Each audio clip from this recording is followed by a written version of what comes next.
This Switch is 4 years old and still running almost perfectly, but every time I post about it, I always get asked the same question.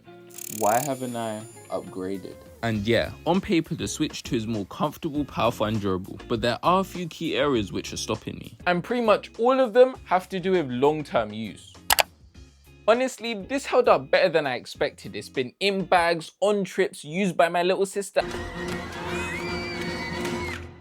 And it doesn't have any crazy damage, but you can feel its age. The buttons don't click like they used to, and I've got controller drift. Unsurprisingly, the Switch 2 doesn't have much drift resistance anyway, so even if you upgrade, you won't be exempt of this issue. The OLED screen is something you notice every time you pick it up. The colors pop, the darks look deep, and in handheld that vibrancy still feels premium. And you wouldn't think it's old tech, and that's what makes this version special. Performance hasn't really changed over the years. Any game I play runs smooth and stable, although I will say it feels like the fans have become a bit more vocal, especially while playing newer games like Pokemon, for example, that came out a few months ago. I never really heard the fan before, but that's never affected the feel or the gameplay, so hopefully it doesn't get worse.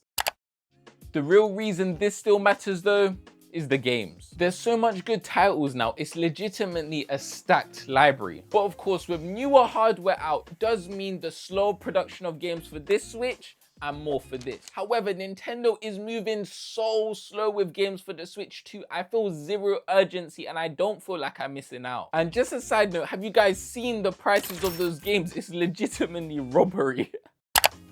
Battery life isn't day one fresh anymore. I'm getting anywhere between 4 to 5 hours of gameplay depending on what game I play, which for something this old is honestly not crazy bad.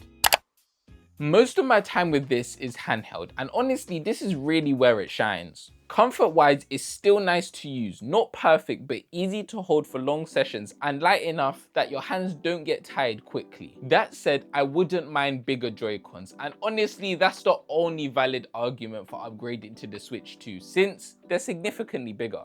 And while still on the topic of Joy-Cons, I have noticed the Joy-Cons taking longer to connect to the actual Switch over time. I don't know if it's just my Switch playing up or this is a legitimate issue, but it's just taking so long, especially while playing with multiplayer and multiple people. You can just be around me and I'll be putting it in, out, again and again until it finally connects. It never used to take this long, so I am getting a bit worried there. Probably because of all of that wear and tear in there, I have noticed the controller wobble getting a bit worse as well.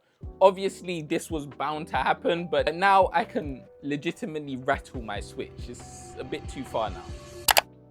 So 4 years later, the Nintendo Switch OLED doesn't feel new anymore, but it doesn't feel outdated either. You can easily grab one for £200 and if you're lucky, even lower. So you're paying less for a console that's already proved itself and has a massive library of games ready to go. If you already own one, I'll be honest, there's no rush to upgrade. If you're buying your first Switch, definitely weigh out if you can live with saving £200 with the caveat of having a slightly reduced screen and console size and the reduction of a couple games.